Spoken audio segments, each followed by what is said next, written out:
Hi, Ray Dickey from South Carolina and Hudson Valley CAI. Thank you so much for joining us today. We have a very full-packed program. Quick disclaimer, we're going to talk about burnout today. Burnout could be considered a mental health issue. We are not here to offer you mental health advice. You should seek out a mental health professional or medical professional if you have or feel you have any major issues in regard to burnout. I love all the disclaimers I have to do. It's absolutely ridiculous. All right. Before I introduce the panel, let's do the panel first. Okay, here we go. Let's start off with who I see first, and it is Melissa. Hello, everybody. I am Melissa Russiano. I am a licensed clinical social worker, and I have a specialty in burnout. So excited to be here today. And Melissa is going to be our main panelist, and she will be with us for the full segment today. Hi, Sean. Morning. My name is Sean O'Connor. I'm an attorney. I'm a partner with Finkel Law Firm. My office is in North Charleston, South Carolina. We also have an office in downtown Columbia, and I have a statewide community association law practice in South Carolina. Good morning, everyone. Greg Girelli with Girelli Insurance Agency. We're an independent agency located in Cold Spring, New York, and we work on community association and policy programs throughout the tri-state area and the Hudson Valley. Thanks. And Dave. Good morning, everyone. My name is Dave Chesky. I'm with Executive Vice President of the Falcon Group. We're a full-service engineering and architecture firm specializing in community associations up and down the East Coast.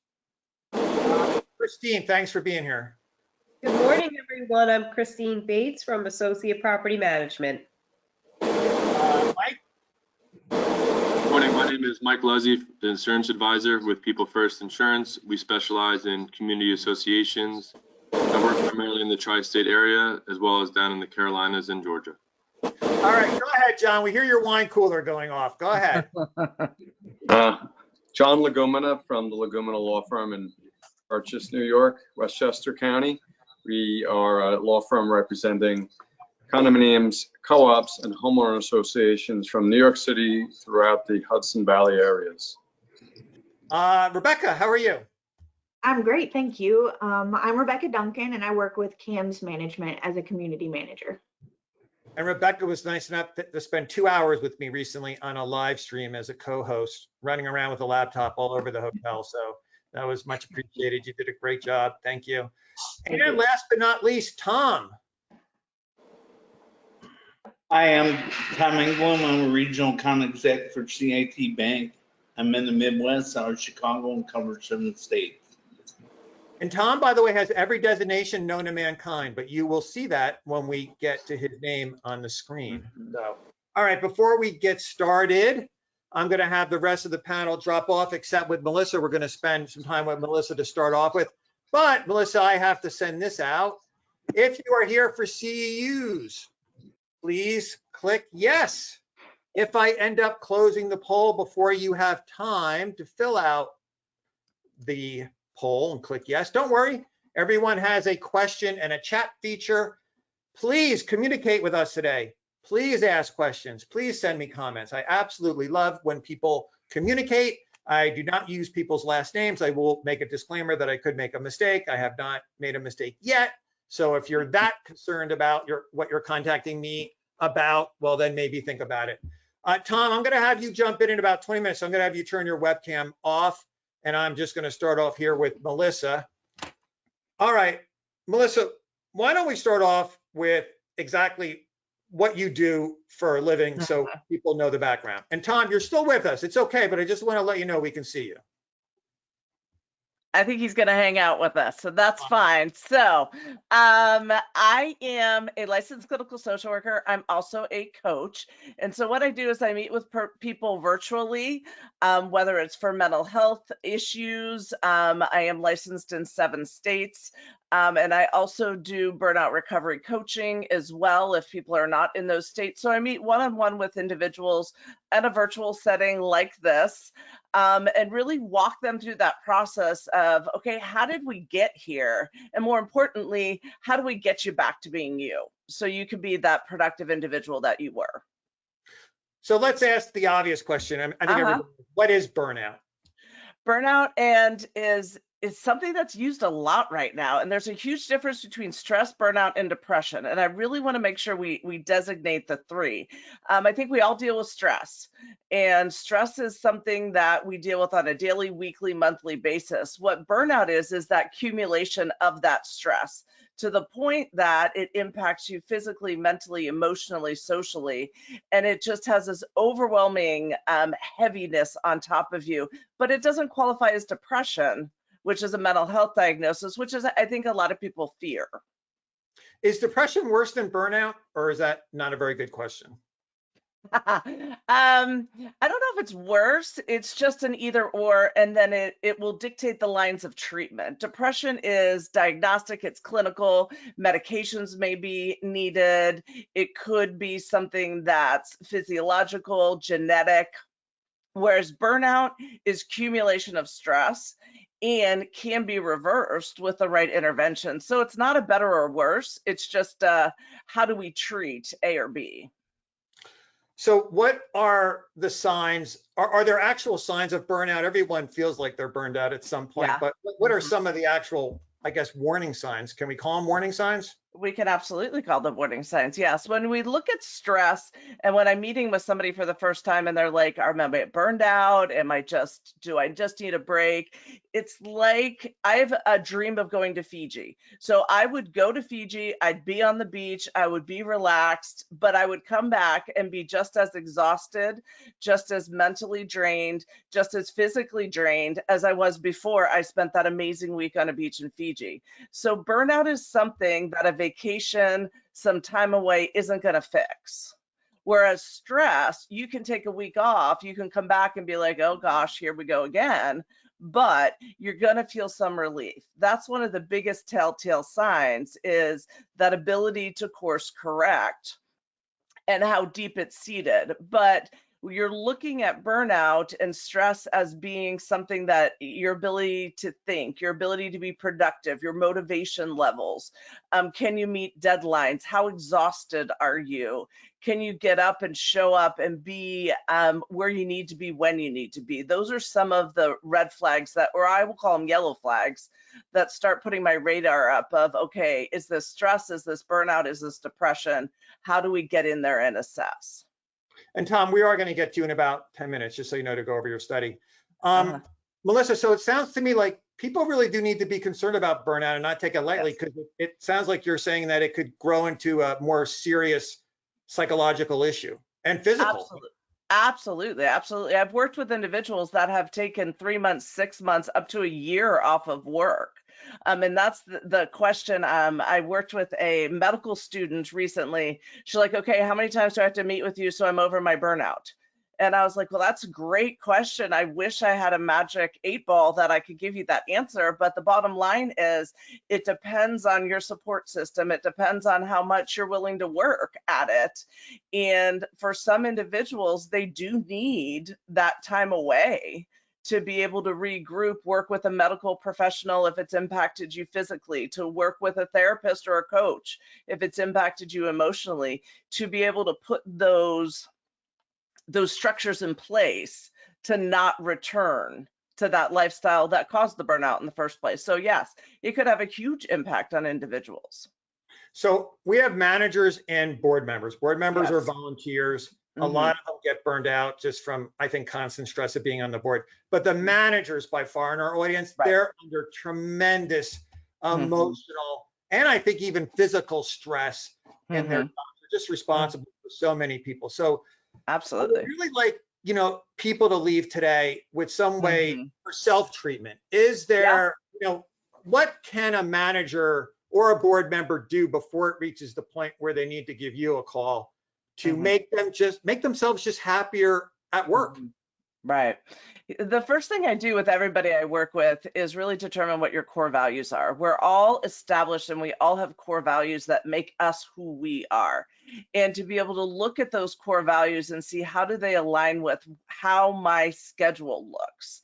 And so if my core value is family, but my schedule is 90% work and 10% family, I'm not going to have the balance. I'm not going to have the satisfaction. I'm not going to have that ability to really refill those buckets that my work is draining for me. So first and foremost, figuring out what your values are, figuring out what your why is, and being able to start creating some space in your schedule. And I've worked with people with insanity schedules, but you can always create that space if you're intentional and it's important enough to you to carve out that time for you, whether it's I have a no screen Saturday. There's no screens. Saturday, I check out. I'll work 6 days a week, but Saturdays I check out. Is it dinner time with your family? Is it going to the gym? Is it 15 minutes of meditation in the morning or a half-hour yoga class? What is that one thing that you can do for you that's only you that's going to start refilling that bucket? But most importantly, do your values align with what you're doing?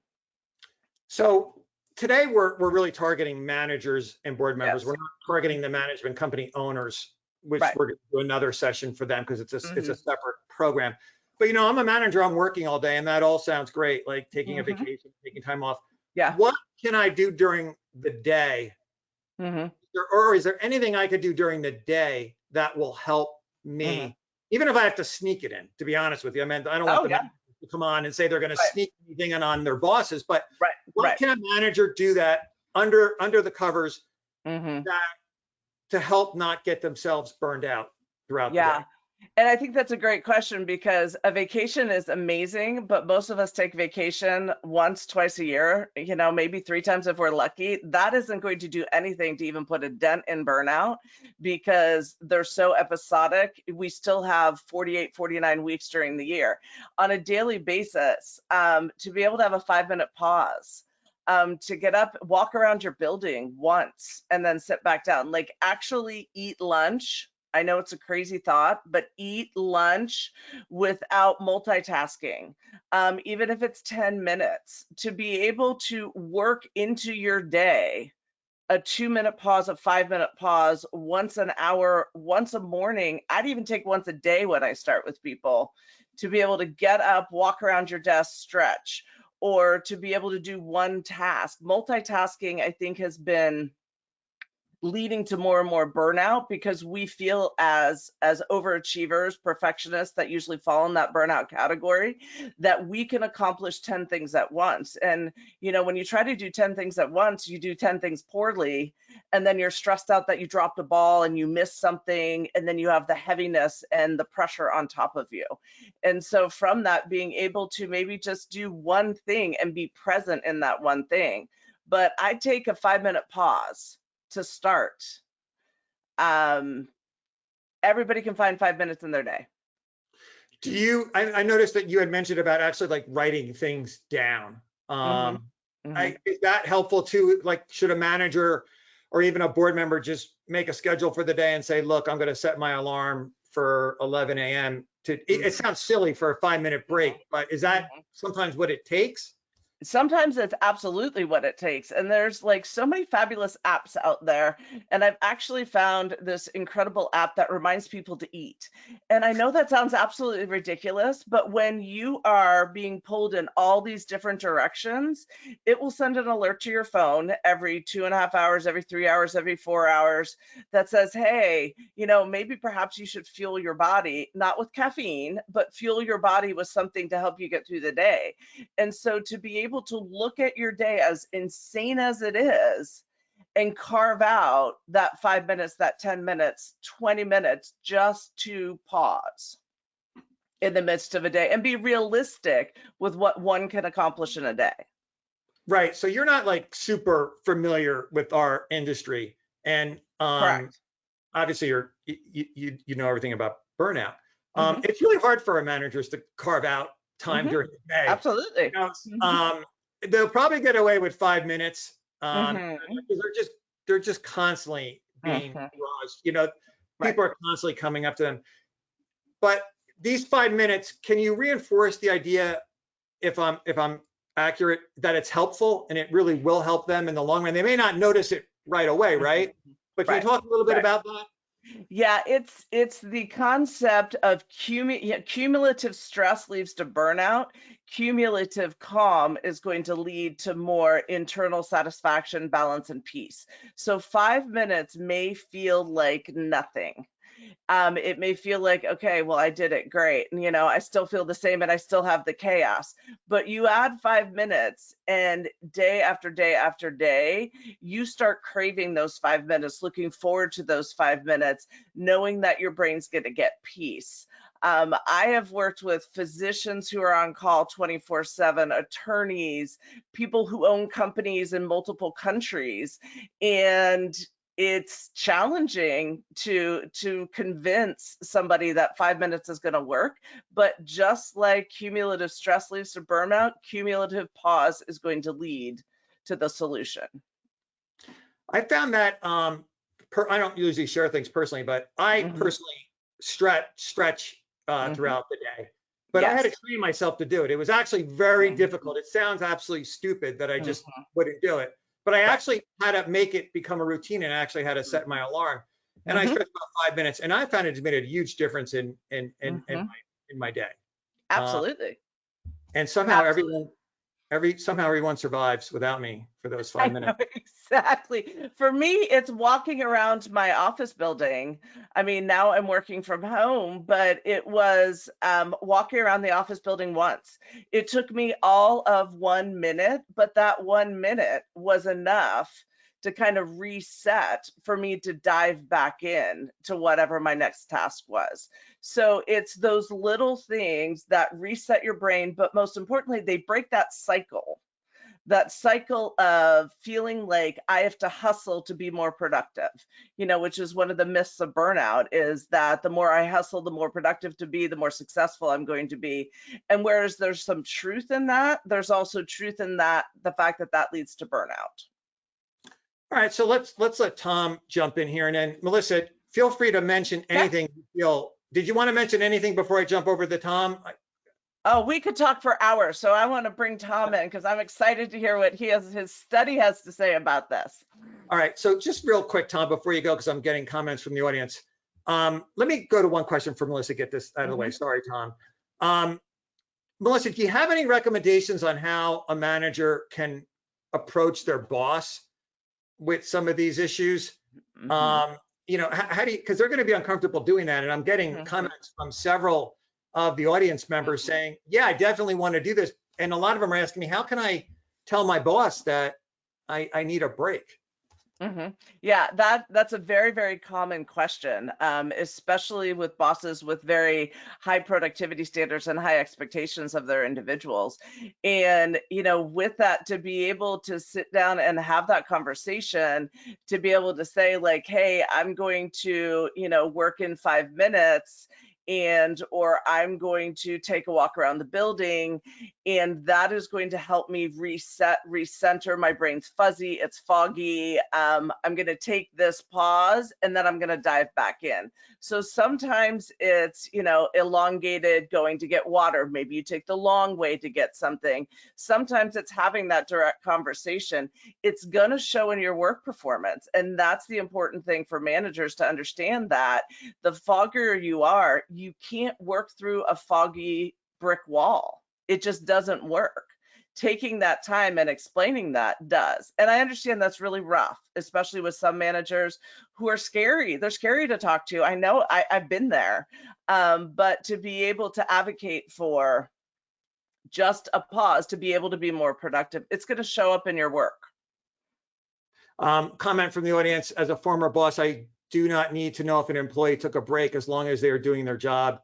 I don't need you to answer the phone every second. So I guess a lot of this stuff people put upon themselves. Yeah.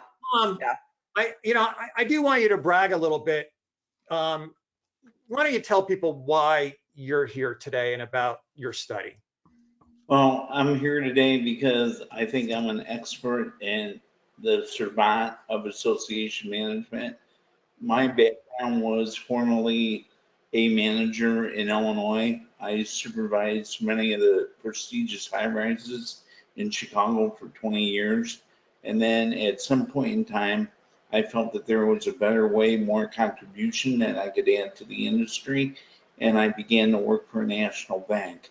And over the last 19 years, I covered 7 states for the bank. I'm involved with 9 chapters in CAI and multiple IRM chapters. I lecture, I teach, and I thought that there was a better contribution, again, that I could give back to the industry. So I pursued my doctorate degree and did research related to managers and association technology and education, how it pertains to them. Right. So you did some basically on job satisfaction, just Right. to simplify it. And then, like I said, we are going to do another session for management company principals and owners about what they can do. But mostly today we have managers and boards on the line. Tom, in your research, I think we know the answer. Are managers and boards stressed out, or do we have an easy industry? No, they're 100% stressed out. There's not enough time in the day. They're being bombarded constantly by issues, whether small or large. And what Melissa may consider a large issue, I may consider small. So it's how you put it together and define it and come up with a better solution. And then, Melissa, the audience is commenting more than one. How do you feel this transition to working from home has affected people with burnout? I guess they're asking, has it gotten harder or easier on people working from home? That I was wondering when that question was going to come up, and I think it reflects back to Tom's statement that he just made. For some individuals, their burnout levels have gone down, and because they have fur babies at home, they can get up and get something. You know, they're in their environment, and so they have found a balance. But for other individuals, it's made it worse, because if you can't close a door, like if you leave your office, even though you're taking your laptop with you, there's this mental disconnect that I'm leaving work, now I'm at my home time. When work or home are integrated, there are people now that are working more hours than they did when they were in the actual office. So I think to Tom's statement, it just depends on how the individual views it. My experience, though, it's gotten a little worse for those overachievers, high perfectionist performing individuals.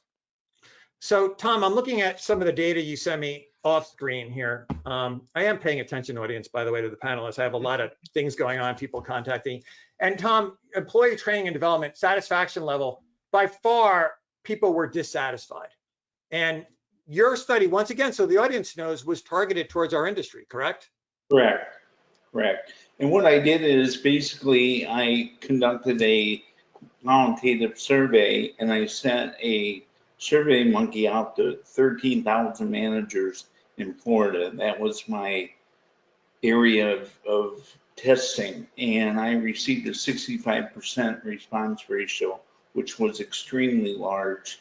And the data was just overwhelming what they could provide and what they showed about the dissatisfaction and how to improve on that.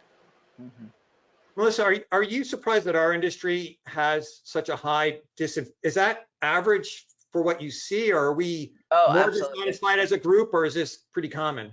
I think it's pretty common. I think there's a high dissatisfaction rate. And I think that's one thing the pandemic has helped with for those people that were given the option of hybrid or work from home, is they get to create their own culture, even if it leads to a little bit more of a burnout level, but not surprised at those figures at all. So someone is commenting, basically, I go to the bathroom and it's like a break to relieve stress. I meant Tom, from the manager perspective, we know where they're coming from, right? Like sometimes right? Why don't you talk a little bit about that? You can't even take a break to go use the bathroom. You know what? When I think, and some of you will probably see this in their future, but I extended my research into writing several books that will be coming out very soon. And in the additional research, and Melissa can probably comment on this as well, about the mirror neuron and working at home and the emotional stress that it plays on you. But ultimately, what you have to learn, you have to be very goal orientated in this industry, because as Melissa said, you cannot try to accomplish everything all day long. What you want to do is you want to set yourself with 3 or 4 goals in the day, and if you accomplish that, that'll release an endorphin that'll make you happy, and then that just puts you on a different path. You won't be as satisfied as you were if you look at your list and say, oh my goodness, I have 40 more things to do, and it's already 6 o'clock at night. So Tom, let me ask a question for the audience that I'm sure they want to ask. This is all great, but let's say, you know, what do I do? Once again, as a manager, I asked Melissa this. I'm burned out, I'm overwhelmed. Let's be honest, Tom, are most management companies interested in their employees burning out? Or do you think that we're a little bit behind in the industry as far as the mental health goes for managers? I think we're definitely behind in the industry as a whole, but what I see more and more, especially with COVID, that more companies are starting to have manager appreciation day, employee appreciation day. They're trying to build the concept of the team effort, and that you have a support network and that you're not alone. Melissa, does that go far? Like if a board supports a manager in that way, just provides an acknowledgement, because the boards hire our managers, you know, and they're under a lot of stress, also the boards. Does that really go far? Do you find that people do appreciate little tokens of appreciation, or does it really help out at the end of the day? Well, there's a difference between tokens and investment. And I got into the field of burnout being a burned out manager of a very large nonprofit. And that's how I pivoted my career. And one of the things that I worked very hard on, and I think goes a long way with managers, is investing in your employees, knowing if they have kids, knowing if they have fur babies that are their world, knowing what their struggles are, more than employee lunches. Those are wonderful, but being able to understand your employee and not, you know, be friendly with them, but know who they are as a person, then they feel like they're valued and they're not a number. That is going to go a long way. Lunches are great, tokens are great, but understanding your person shows them they want to then give back more because you've invested in them. They want to invest more in you. So I don't want to forget, the audience is reminding me, yes, there are some handouts. They're pretty good. One's about board burnout, another one's another story off a website. And then there's something from Melissa that's absolutely terrific. I also recommend you go to Melissa's website. Melissa's going to be back to talk about a whole bunch of other issues also. There's so many mental issues to deal with. It's unbelievable. So Tom, it sounds like we somehow need to educate management company principals, bosses, owners, that they need to almost make an effort.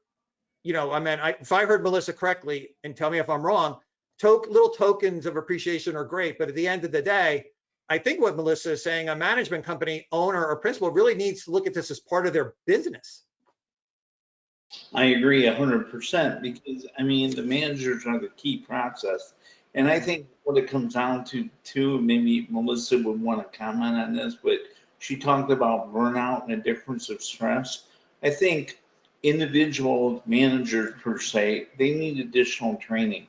And that was one of the concepts that I looked at. The more training you have, the more comfortable you feel in your environment. Therefore, the stress won't be a part of the particular situation that you're capable of dealing with, and potentially avoid burnout.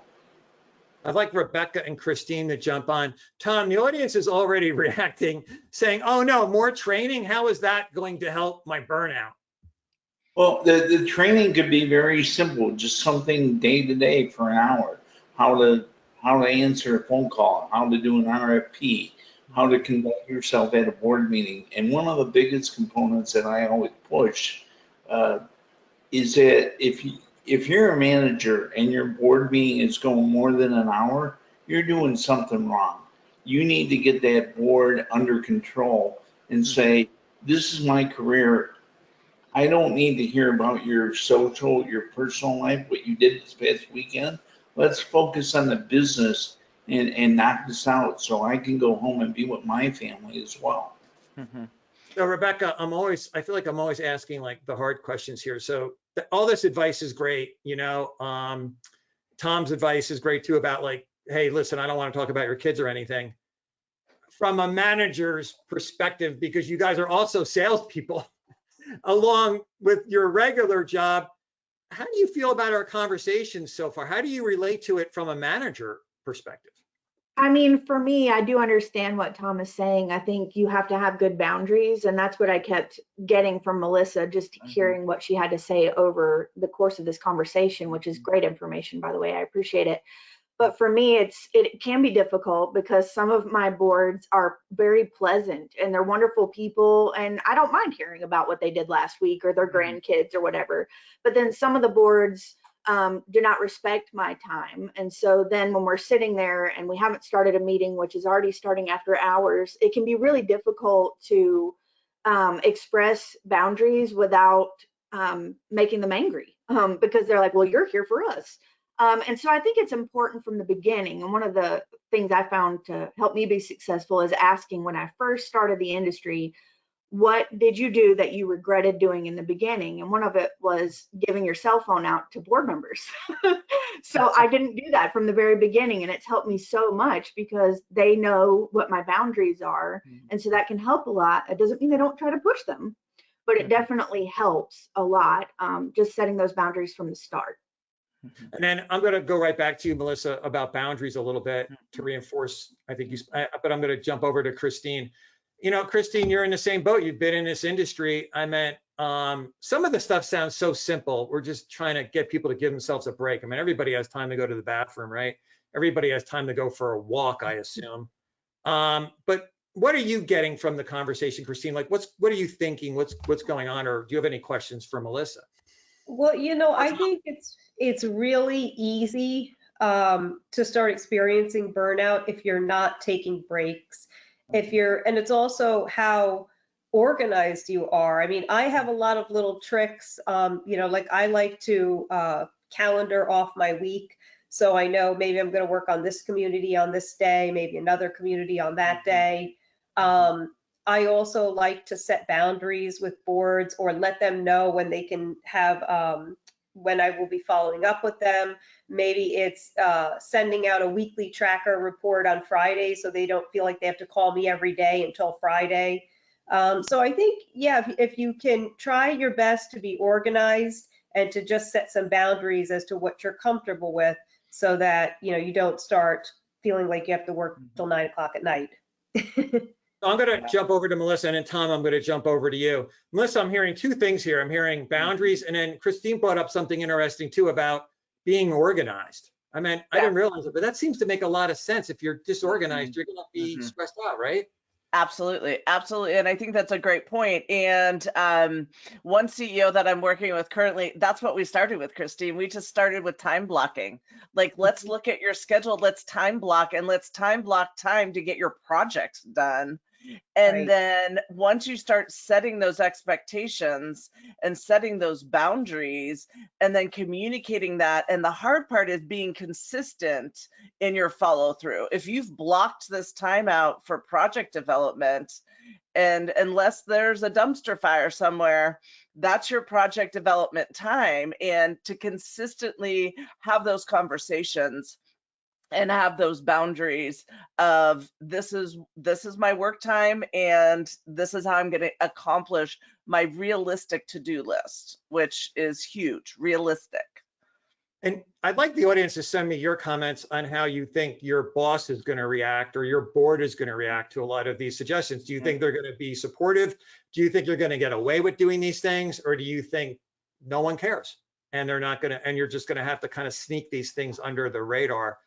Tom, I don't want to put Rebecca and Christine on the spot. It's absolutely not fair to them.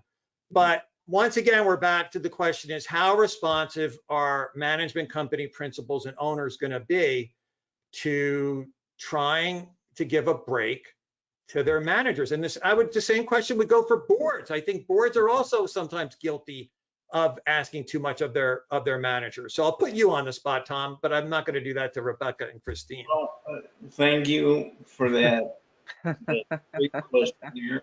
I think personally and professionally that the industry since COVID has changed dramatically, and people reevaluate their situation, and the priority has been family first more than ever.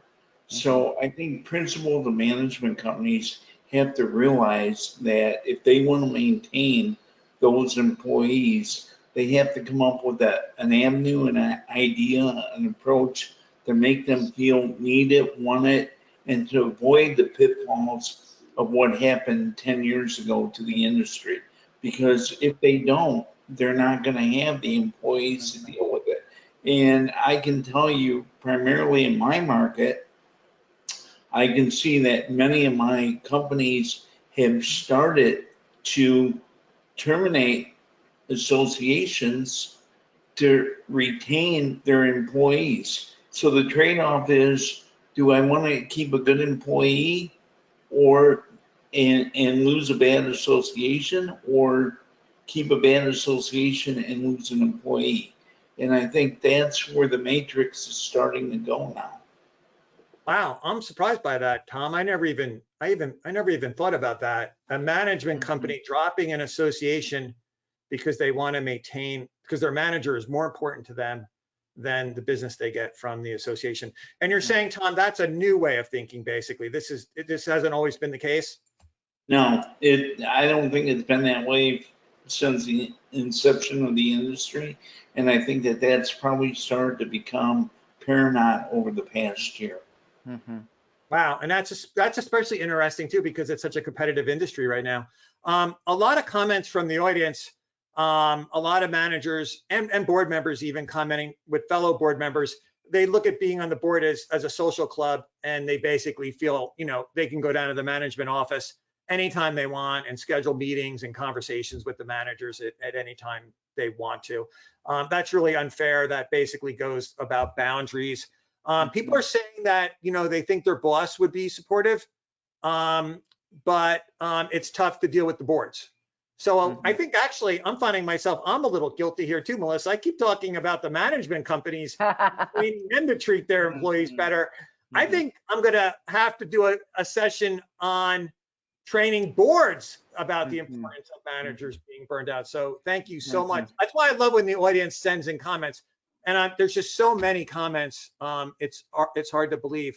A lot of board members saying how important their manager is, and if the manager ever came to them and just said, "Look, you got to back off a little bit," we would definitely accommodate them. So many comments here. I basically can't get to them all.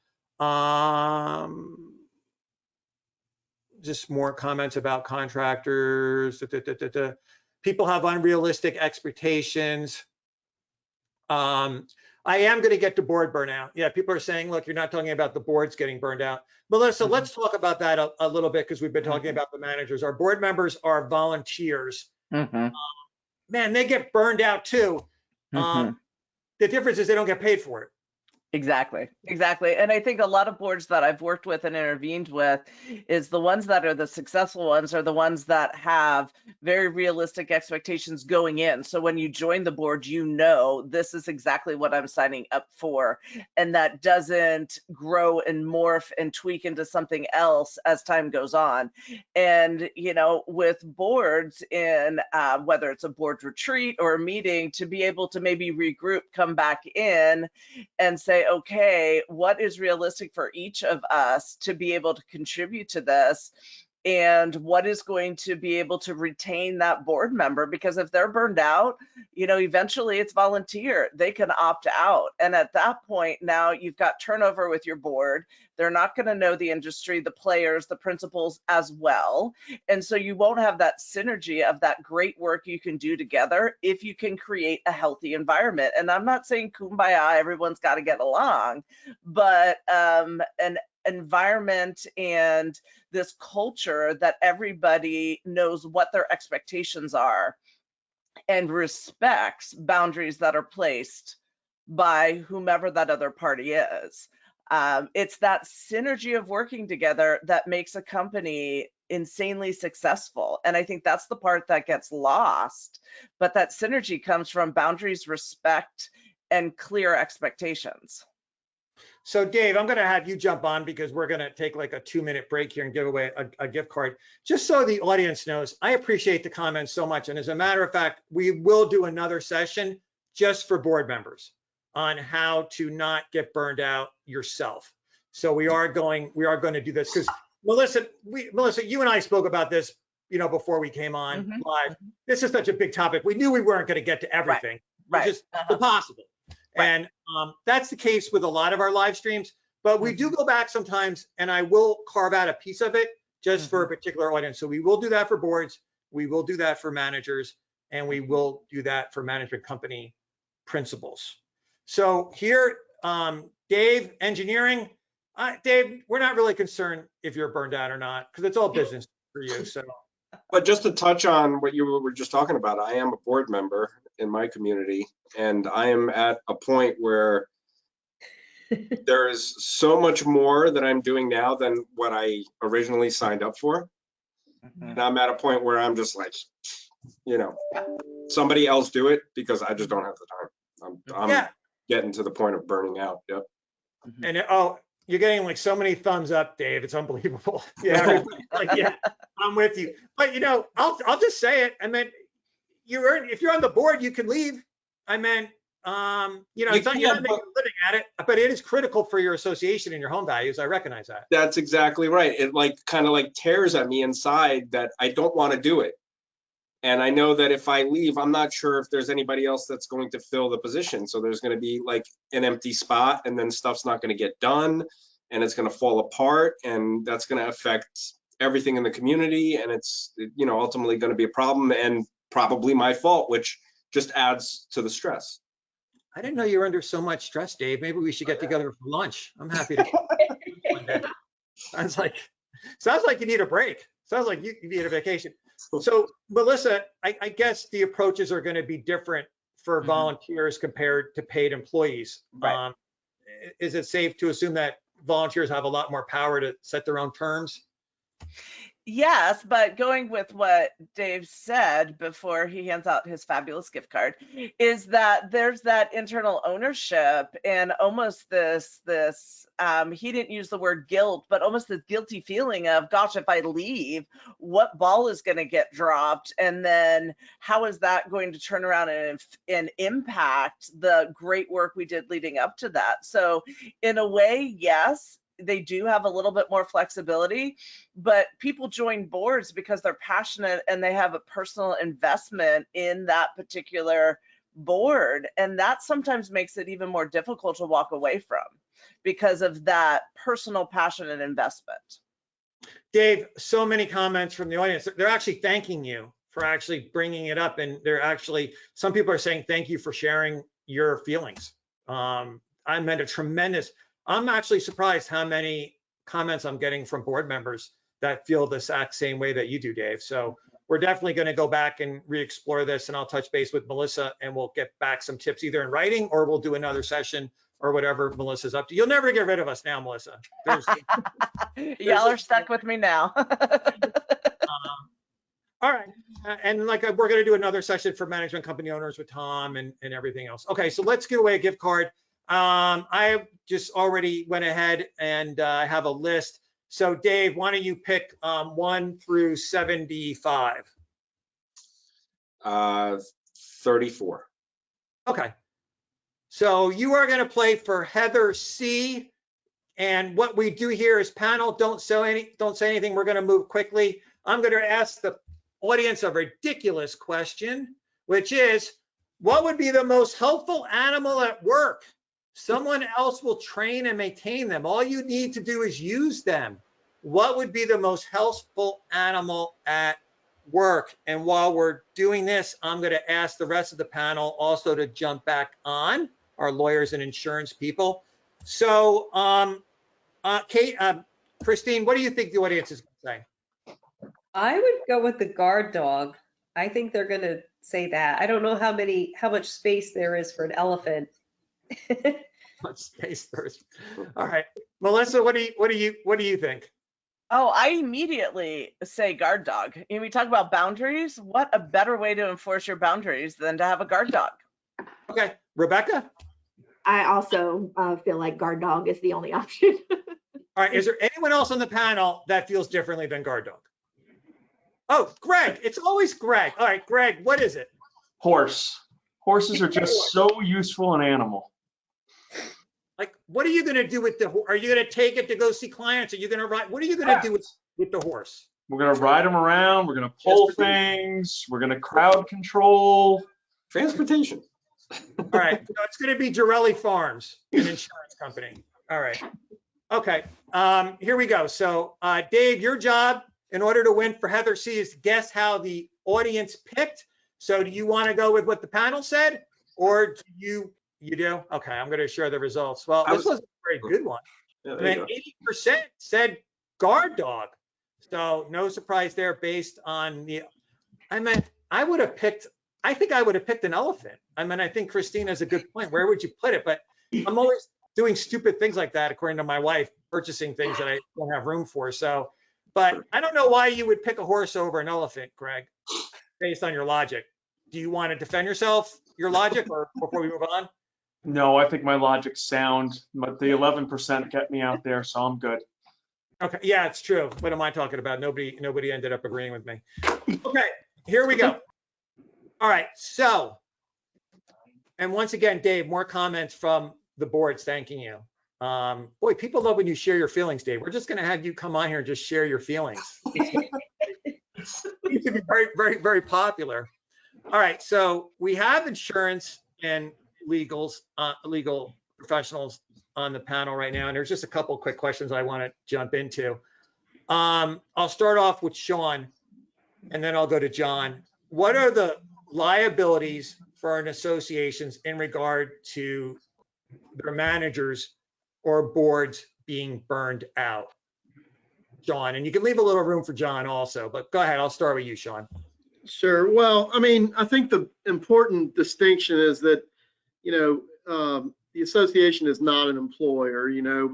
Boards, there may be some rare exceptions, but boards, by and large are volunteers. So not really looking at liability from that standpoint. But I would say that why it's important to, keep an eye on and employ some of these strategies that we've talked about so far today is that you could really increase the likelihood of malfeasance or somebody doing something that could subvert or undermine the functioning of the association or its finances, or take some action that's retaliatory, or really just do something injurious to the organization, or just really just be kind of the type of person that is not an example of what that you want the board to be, which is a positive facing representative of the community. So that's why it's a good idea to keep an eye on it. So thank you, Sean. So John, legalities, does the board have any legal liabilities if a board member or a manager, heaven forbid, gets so stressed out, I'll just say it, and they harm themselves or they sue the association? Are there legal liabilities there, John? I mean, you could sue anyone for anything. Maybe we could ask Greg if it should all be covered. The only things that typically aren't covered are intentional acts. So, if the manager does something that's totally outside the scope of the manager's duties, you may not have a liability and you may not have even insurance coverage, but if there's a connection, it should be covered by insurance. And I'm not as overly concerned with the association's liabilities because I think it would be covered by insurance. But yeah, if you're gonna if you know of a situation where the manager is clearly overworked, and you just disregard it, yeah, I could imagine there'll be some exposure there. And then real quick, if you can quick answer, John, how about a fellow board member though? I'm a volunteer board member and I'm stressing myself out to the point where it absolutely impacts my life, and heaven forbid, in a very drastic way. Is there some legal liability for the association if I knew about it? I mean, again, it would have to be such an extreme case, because even more so with the board members, that board members are free to resign whenever they want. So it's not a job that you have to go to and because you have to feed your family. You're a volunteer, quit. All right, so I'm going to go to the insurance professionals, and for the rest of the panel, just a heads up, I'm going to ask you for closing kind of thoughts, and then we're going to go to Melissa last to wrap us up here. I'm going to let Mike go first. Mike, insurance covered, not covered in regard to any lawsuits, I'll say related to managers, and then we'll do boards. Well, I don't know if Greg would speak something differently, but on our end, we actually have not seen a claim directly related to burnout, so to speak. What I can say is that under the circumstances of the pandemic, especially recently, we have seen in some instances people may be making mistakes because they're under such extreme stress and they don't have certain boundaries in place as talked about. One thing that we always try to stress is communication. So a policy would respond, obviously, given any situation, if a mistake was made, obviously unintentional, depending on what claim could arise. Greg? Okay, this is one where John mentioned he thinks things should be covered, but this is where you want to make sure you're insured properly and talk to your insurance agent, because I've never seen a claim, as Mike said, I haven't seen a claim strictly from burnout, but either from mistakes, or I've seen employment practices liability claims where they're not going against the board, but you're going against the owner of the property management company.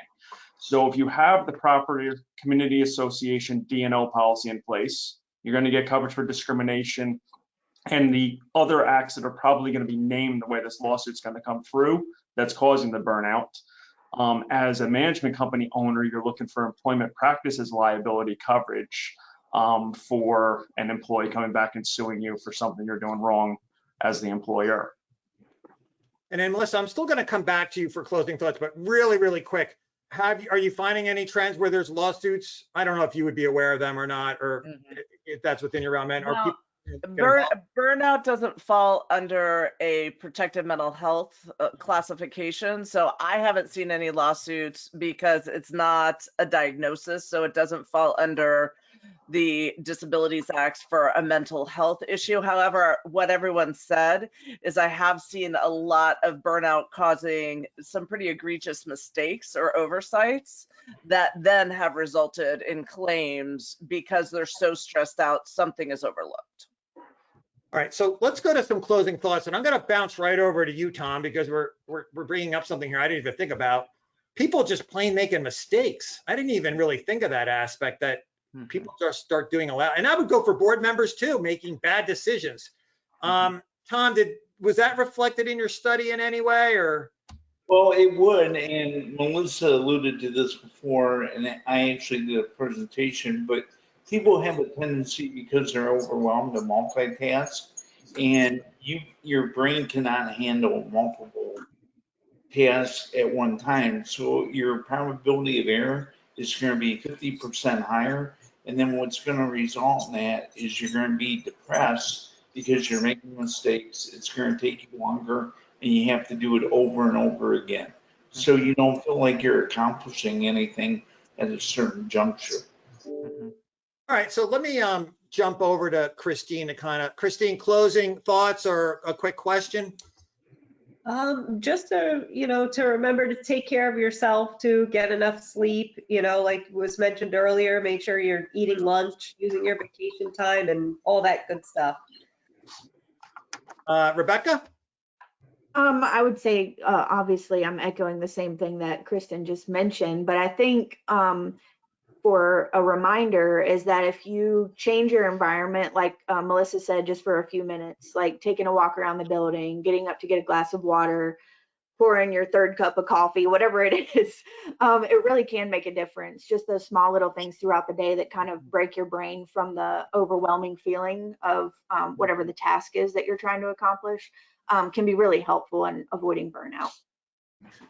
Someone from the audience is commenting that we should also look at it in the other direction, managers who put too much pressure on board members, which is interesting. So I guess we also have to look at managers, just to be nice, I guess they're not obligated to, should also be concerned about their board members, which I'm sure Rebecca and Christine, you guys are. I mean, really quick, I mean, just yes or no, have you ever seen board members just get totally stressed out? Yes, Yeah. I have. Yep. And I do, when I do see that happening, I do tell them to please lean on us as a management company for certain things, like if somebody's going out getting bids and just overcommitting to everything.